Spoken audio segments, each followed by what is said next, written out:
Hello hi ನಮಸ್ತೆ ಕರ್ನಾಟಕ. ಇದು Sumitra G Nayak from Kadur. ನಾನೊಂದು ನಾಯಿ ಮರಿನ ತುಂಬ ಮುದ್ದಾಗಿ ಸಾಕಿದ್ದೆ. ಅದು ಯಾಕೋ ಹುಷಾರು ತಪ್ಪಿಬಿಟ್ಟಿದೆ. ಎಷ್ಟು ಟ್ರೀಟ್ಮೆಂಟ್ ಕೊಡಿಸಿದ್ರೂ ಹುಷಾರಾಗ್ತಾ ಇಲ್ಲ. ರಾಜ್ಯದ 1217 ಕೇಂದ್ರಗಳಲ್ಲಿ ಇಂದಿನಿಂದ ದ್ವಿತೀಯ PU ಪರೀಕ್ಷೆ ಪ್ರಾರಂಭ. ಪರೀಕ್ಷೆ ಬರೀತಿರೋ ಎಲ್ಲ ವಿದ್ಯಾರ್ಥಿಗಳಿಗೆ ನನ್ನ ಕಡೆಯಿಂದ ಆಲ್ ದ ಬೆಸ್ಟ್.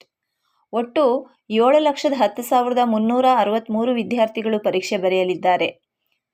ವಿಜ್ಞಾನ ವಿಭಾಗದಲ್ಲಿ 2,82,645, ವಾಣಿಜ್ಯ ವಿಭಾಗದಲ್ಲಿ 2,11,174 ಮತ್ತು ಕಲಾ ವಿಭಾಗದಲ್ಲಿ 1,42,982 ವಿದ್ಯಾರ್ಥಿಗಳು ಪರೀಕ್ಷೆ ಬರೆಯಲಿದ್ದಾರೆ.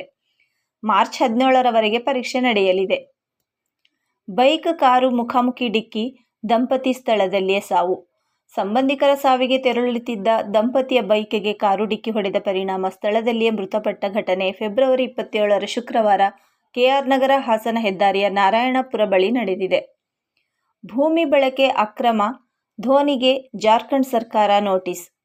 ವಾಸಕ್ಕಾಗಿ ನೀಡಲಾಗಿದ್ದ ಜಾಗದಲ್ಲಿ ವಾಣಿಜ್ಯ ಚಟುವಟಿಕೆ ನಡೆಸಲಾಗುತ್ತಿದೆ ಎಂದು ಭಾರತೀಯ ಕ್ರಿಕೆಟ್ ತಂಡದ ಮಾಜಿ ನಾಯಕ ಮಹೇಂದ್ರ ಸಿಂಗ್ ಧೋನಿಗೆ ಜಾರ್ಖಂಡ್ ರಾಜ್ಯ ಸರ್ಕಾರ ನೋಟಿಸ್ ನೀಡಿದೆ. T20 ವರ್ಲ್ಡ್ ಕಪ್ ಇಂಗ್ಲೆಂಡ್ ಅಜೇಯ ಅಭಿಯಾನ ಸ್ಪರ್ಧೆಯಲ್ಲಿ ಉಳಿದ ಪಾಕಿಸ್ತಾನ.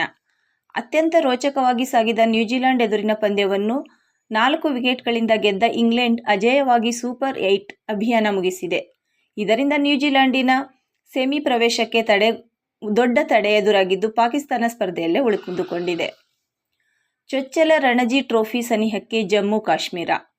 4ನೇ ದಿನ ಕರ್ನಾಟಕವನ್ನು 293 ರನ್ಗಳಿಗೆ ಆಲ್ಔಟ್ ಮಾಡಿದ ಕಾಶ್ಮೀರವು ತನ್ನ 2ನೇ ಇನ್ನಿಂಗ್ಸ್ನಲ್ಲಿ 4 ವಿಕೆಟ್ ನಷ್ಟಕ್ಕೆ 186 ರನ್. ಹಟ್ಟಿ ಚಿನ್ನದ ಗಣಿ ಕಂಪನಿ ಕಚೇರಿ ಎದುರು ಸ್ಫೋಟಕ ವಸ್ತು ಪತ್ತೆ.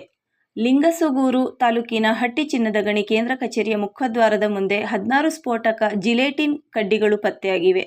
ಮುಖ್ಯದ್ವಾರದ ಮುಂದಿನ ರಸ್ತೆಯಲ್ಲಿ ಯಾರು ಎಸೆದಿದ್ದಾರೆ ಎಂಬುದು ಪತ್ತೆಯಾಗಿಲ್ಲ. ಗಣಿಯನ್ನು ಸ್ಫೋಟಿಸುವ ಹುನ್ನಾರದಿಂದಲೇ ಸ್ಫೋಟಕ ವಸ್ತುಗಳನ್ನು ಎಸೆದಿದ್ದಾರಾ ಅಥವಾ ಸಾಗಾಟ ಮಾಡುವಾಗ ಬಿದ್ದವಾ ಎಂಬ ಶಂಕೆ ವ್ಯಕ್ತವಾಗಿದೆ. ಇನ್ನಷ್ಟು ಪ್ರಯೋಜನಕಾರಿ ವಿಡಿಯೋಸ್ಗಳಿಗಾಗಿ ನನ್ನ ಯೂಟ್ಯೂಬ್ ಚಾನೆಲ್ನ ಸಬ್ಸ್ಕ್ರೈಬ್ ಮಾಡಿ, ನನ್ನ ಇನ್ಸ್ಟಾಗ್ರಾಮ್ ಪೇಜ್ನ ಫಾಲೋ ಮಾಡಿ. Thank you. ಬಾಯ್.